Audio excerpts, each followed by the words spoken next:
그래서 이스라엘 백성들이 항상 문설주에다가 또 문 앞에 임방에 하나님의 말씀을 적어놓고, 그래서 그 말씀이 항상 떠나지 않도록 돕는 역할을 누가 했느냐? 이스라엘의 부모들이 그 역할을 했거든요. 그래서 우리도 어릴 때부터 우리가 해야 할 일이 뭐냐? 마음을 다하고 뜻을 다하고 힘을 다해서 하나님을 사랑할 수 있도록 우리 후대들에게 부지런히 가르쳐서 정말 그 아이들이 복음을 놓치지 않도록. 그래서 지금 이 세상에 그 3단 체륜에서 세상이 너무너무 많은 네피림으로 고통을 당하는 가운데 있죠. 그런 세계에 들어가지 않도록 돕는 역할을 누가 해야 되느냐? 우리가 해야 된다는 것을 지금 우리에게 말씀을 해주고 있습니다. 오늘 말씀의 제목은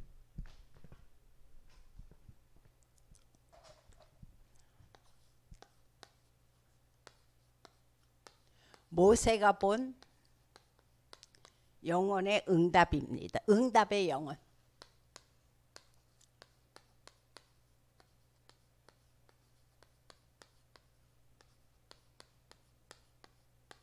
신명기 6장 4절서부터 9절.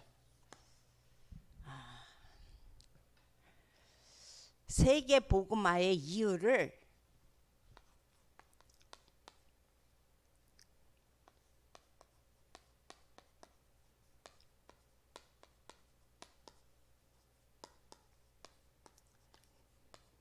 한 명만 정확히 붙잡고 있어도 그 언약은 제대로 이루어진다고 그랬어요. 그래서 두 명이 중요한 게 아니고 많은 사람이 필요한 것이 아니고 얼마만큼 이 이유에 대해서 정확히 붙잡고 있느냐, 그 사람에 따라서 세계 복음화가 이루어질 수도 있고 이루어지지 못할 수도 있다라고 지금 우리에게 말씀을 해주고 있어요. 그래서 지금 우리에게 이제 말씀을 해주고 있는데, 이 축복을 이스라엘 사람들은 계속 후대들에게 알려줬죠. 근데 중요한 건 뭐냐? 이스라엘 사람들이, 유대인들이 아주 실수한 것이었습니다. 그렇게 어릴 때부터 자녀들에게 복음에 대해서 알려주고 강론해주고 날마다 임방에다가 손목에 메어서 잊지 않도록 돕는 역할을 했는데, 유대인들은 가장 중요한 것을 놓쳤습니다. 뭘 놓쳤느냐? 이 유대인들의 실수가 있습니다.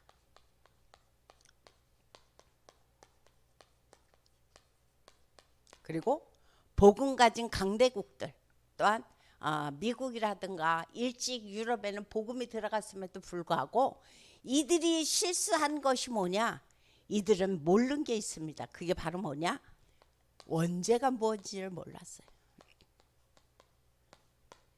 이 땅에 왜 이렇게 문제가 오는지, 이 땅이 왜 이렇게 고통 가운데 빠지는지 그 이유를 모르는 거예요. 그러니까 이스라엘 백성들은 항상 그들이 했던 것은 뭐냐? 어떤 율법 그리고 어떤 그런 제도 같은 거에만 그 사람들은 집중을 했어요. 원죄라는 것은 무엇입니까? 왜 우리가 하나님 떠나면 지옥 갈 수밖에 없느냐? 이 땅에서 나쁜 일에서 지옥 가는 거 아닙니다. 원죄 문제 해결하지 못해서 지옥에 가는 거거든요. 그럼 원죄라는 것은 뭐냐?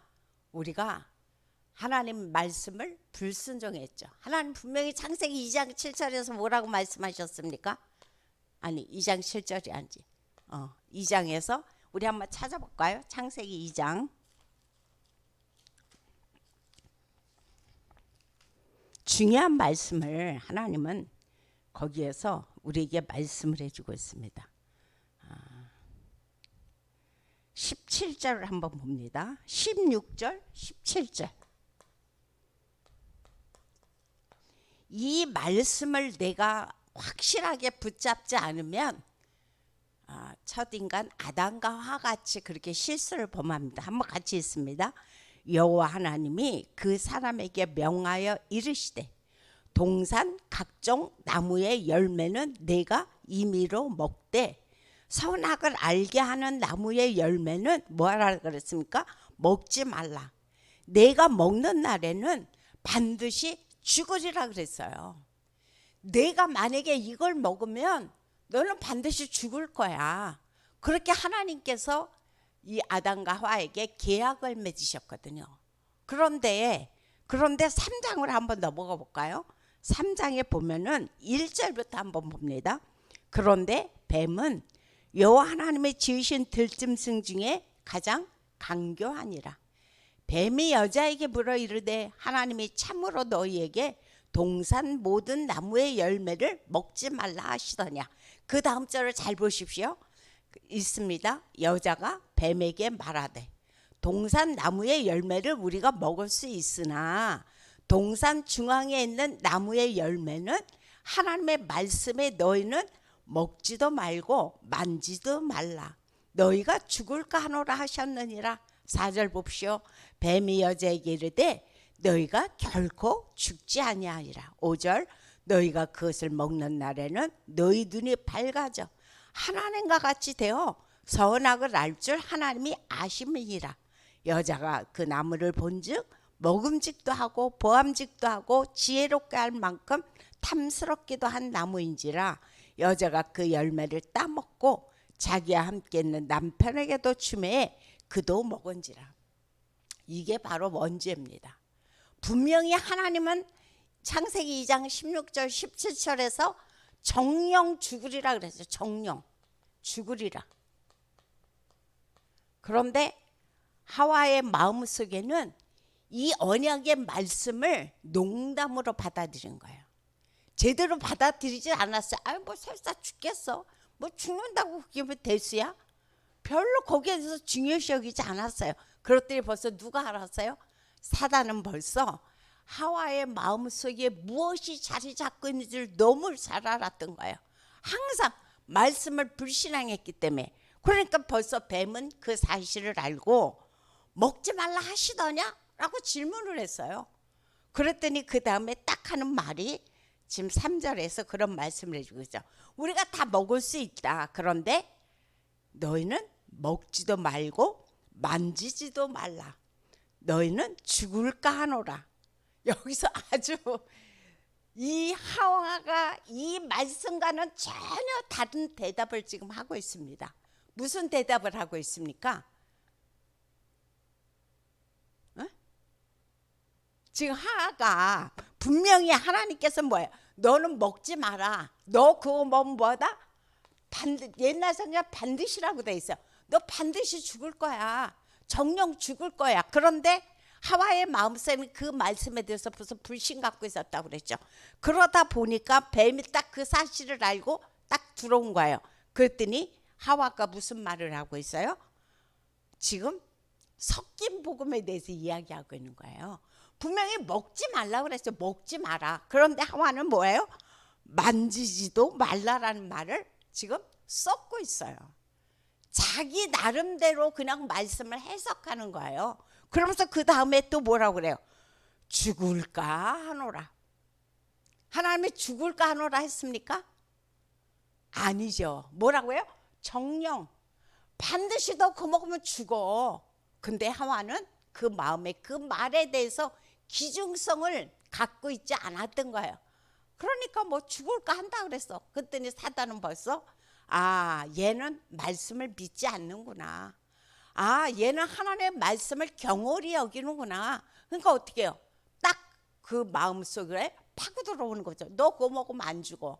하와의 마음속에 늘 가지고 싶었던 거, 하나님 같이 되고 싶었던 거예요. 하와는 늘 마음속에 하나님보다 더 높아지기를 그 마음속에 갈망했던 거예요. 그랬더니 딱 그 마음을 알고 사단이 하는 얘기 뭐라고 얘기하냐? 너 그거 먹으면 죽지 아니하고 하나님과 같이 될 거야. 할렐루야. 여기서 할렐루야는 좋아서 할렐루야가 아닙니다. 너무너무 기가 막혀서 바로 이거예요. 그러면서 그거를 보니까 보암직도 하고 먹음직도 해서 그거를 따먹고 자기 남편에게도 주었더니 눈이 밝아졌다 그랬어요. 무슨 눈이 밝아졌습니까? 육적인 눈이 밝아진 거예요. 죄의 눈이 밝아진 거예요. 그러면서 결국은 그거로 인해서 하나님 떠나는 아주 고통 가운데 빠지게 됐죠. 그게 바로 원죄입니다. 우리가 무슨 사람들 그렇게 말씀을 증거하다 보면 그런 이야기들 합니다. 야, 교회 안에 더 나쁜 사람 많아. 사기꾼도 많고 이상한 사람 너무 많아. 무슨 너희는 예수 믿으면서 그렇게 사냐. 물론 그 말도 맞아요. 그런데 원죄라는 것은 그런 자범죄를 이야기하는 것이 아니라 하나님께서 말씀하신 그 말씀을 첫 언약을 지키지 않은 거예요. 하나님과 인간의 첫 계명을 놓치다 보니까 결국은 하나님 떠나서 결국 그들이 고통 가운데 빠질 수밖에 없었죠. 이거를 내서 불신자 상태 6가지가 온 겁니다. 왜 이 땅에 불신자 상태 6가지가 왔냐 그거예요. 바로 하나님 떠나서 결국은 죄 짓고 결국은 사단의 노름거리가 됐다는 거예요. 그래서 우리가 왜 지옥 가느냐? 원죄 문제 해결받지 못해서. 그럼 어떻게 원죄 문제 해결받습니까? 딱 한 가지에 딱 너무너무 간단해. 뭐예요? 예수 그리스도를 내 마음에 믿고 영접하면 돼요. 다시 말해서 주인을 바꾸면 되는 겁니다.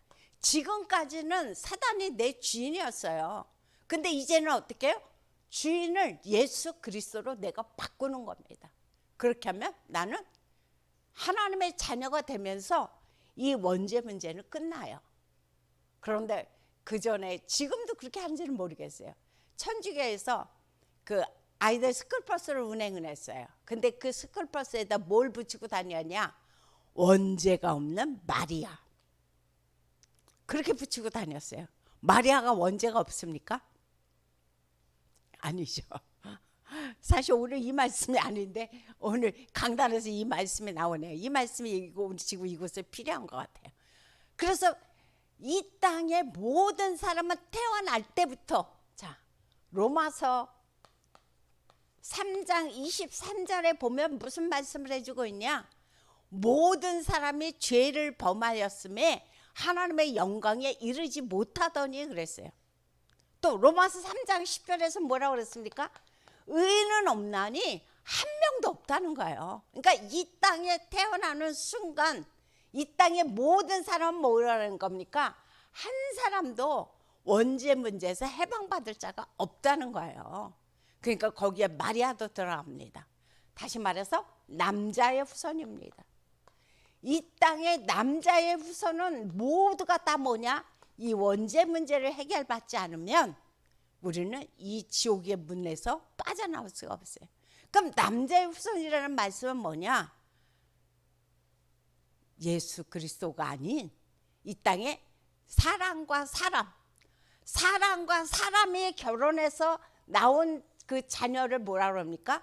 남자의 후손이라고. 그러니까 다시 말해서 남자와 정자가 결합해서 나온 사람들이 남자의 후손이에요. 그러니까 이 땅에 마리아도 그 속에 들어가죠. 석가모니도 그 속에 들어가죠. 문선명도 그 속에 들어가죠. 지금 내가 하나님이라고 주장하고 있는 모든 종교 지도자들은 다 남자의 후손입니다. 그래서 이 남자의 후손을 가지고는 우리의 원죄 문제를 해결할 수 없어요. 우리가 하나님 떠난 근본 문제를 해결할 수가 없어요. 그래서 누가? 여자의 후손 대신 그리스도가 이 땅에 오신 것입니다. 자, 여자의 후손만이 뭐라고 창세기 3장 15절을 보면 우리 한번 창세기 3장 15절 봅니다. 자, 있습니다. 내가 너로 여자와 원수가 되게 하고 내 후손도 여자의 후손과 원수가 되게 하리니 여자의 후손은 내 머리를 상하게 할 것이요 너는 그의 발꿈치를 상하게 할 것이니라 하시고 그랬어요. 여자의 후손만이 이 사단을 멸하고 그리고 하나님 떠난 문제를 해결하고 결국 우리가 불순종의 죄, 인간의 근본 문제 3가지를 해결할 수 있다라고 말씀해 주고 있습니다.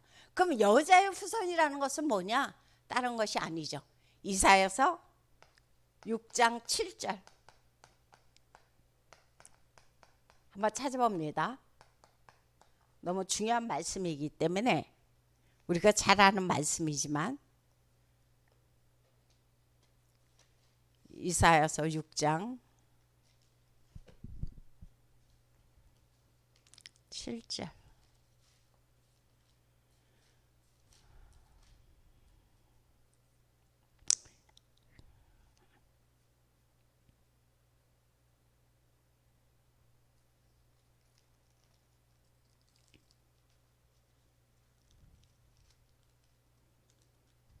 7장 14절. 자, 읽습니다. 시작. 그러므로 주께서 친히 징조를 너희에게 주실 것이라 보라. 처녀가 잉태하여 아들을 낳을 것이요 그의 이름을 임마누엘이라 하리라 그랬어요. 자, 처녀가 잉태하여 아들을 낳으리라 그랬어요. 처녀라는 이야기는 뭐냐면은 남자의 후손이 아니라 바로 여자의 후손 속에서 나왔다는 거예요. 다시 말해서 원죄 문제가 없다는 겁니다. 다시 말해서 성령으로 잉태했다는 거예요. 성령으로. 우리 마태복음 1장으로 넘어가 봅니다. 마태복음 1장.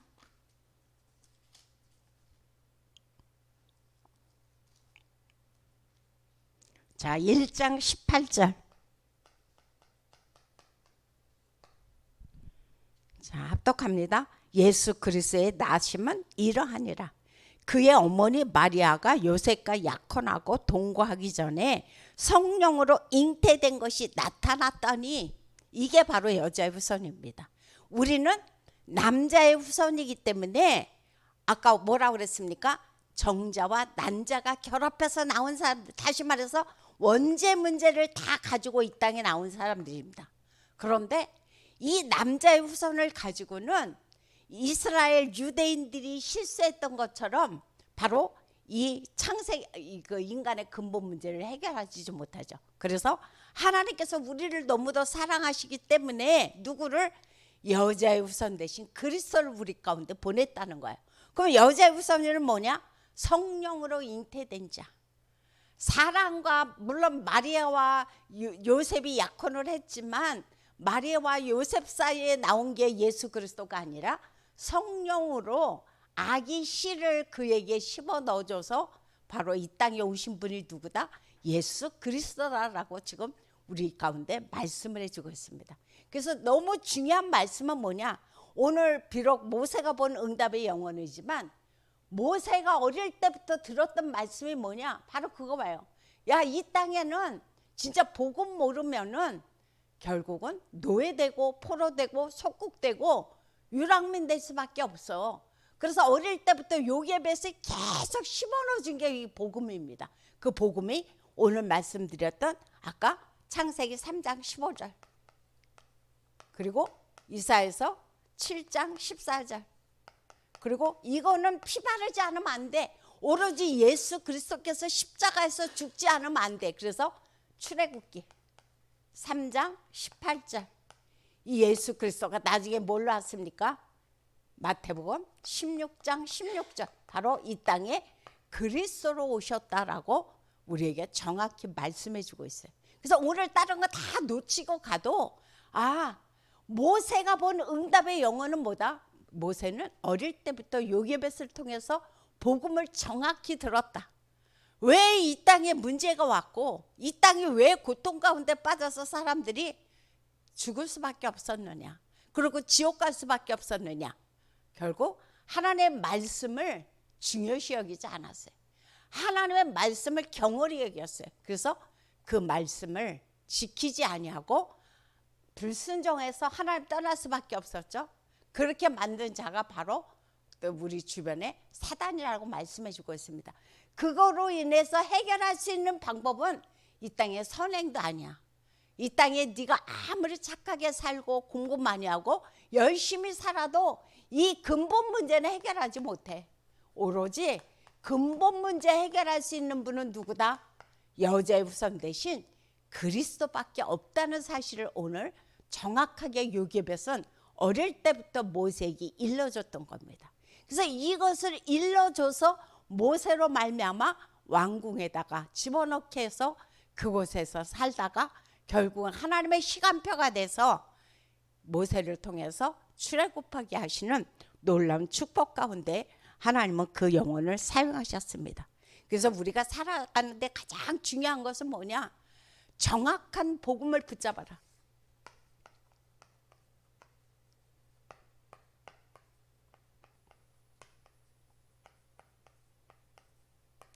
희미한 복음 얘기하는 거 아닙니다. 희미한 복음, 결국 섞은 복음. 아까 뭐예요? 아담과 하와가 그 복음에 대해서 희미하게 붙잡고 있었죠. 섞은 복음을 붙잡고 있었죠. 그러다 보니까 결국은 그렇게 당하는 겁니다. 그래서 우리는 왜 어릴 때부터 이스라엘 백성들이 그렇게 후대들에게 손목에 매여서 이마에 붙여서 문간에 붙여서까지도 그렇게 말씀을 사랑하고 강론하고 했는데도 왜 이렇게 포로되고 속국되고 유랑민 돼서 고통당하냐 그거예요. 그러면 이스라엘 백성만 그러냐? 아닙니다. 지금도 그렇습니다. 지금도 내 자신이 나의 후대들에게 내 주변 사람들에게 정확한 복음을 심어주지 않으면 결국은 이스라엘 백성들이 고통당했던 것처럼 우리 역시 똑같은 고통, 우리 후대 역시 똑같은 고통을 받습니다. 그래서 이런 어리석음을 범하지 말도록 우리는 오늘 딱 다른 거 다 잊어버려도 이 땅의 원죄 문제 해결할 수 있는 분은 여자의 후손 대신 그리스도밖에 없구나. 그것만 붙잡고 갑니다. 그래서 이 문제 해결할 때 우리는 결국 지옥에 가지 아니하고 하나님의 영원한 나라 속으로 우리는 입성한다는 사실을 오늘도 붙잡으시고 그리스도 안에서 오늘도 현장에서 정확한 복음을 전파하는 저와 여러분이 되시기를 예수 이름으로 부탁드립니다. 기도하겠습니다. 참으로 좋으신 하나님 감사를 드립니다. 오늘 주님께서 우리에게 이 땅에는 너무도 많은 사람들이 섞인 복음, 희미한 복음, 틀린 복음을 갖고 있다고 말씀해 주고 있습니다. 이제 그거로 인해서 이 땅에 재앙이 오고 이 땅에 많은 사람들이 하나님 떠나서 네피림에 묶여서 고통당하는 가운데 있습니다. 하나님, 우리만큼은 정말 여자의 후손이 아니면 안 된다는 사실, 우리만큼은 피바름이 없이는 안 된다는 사실, 그분이 바로 그리스도로 오셨다는 사실을 정확히 붙잡고 우리 후대들에게, 우리 만나는 사람마다 이 정확한 복음을 심어주는 우리가 되어질 수 있도록 역사하여 주옵소서. 예수님의 이름으로 기도합니다.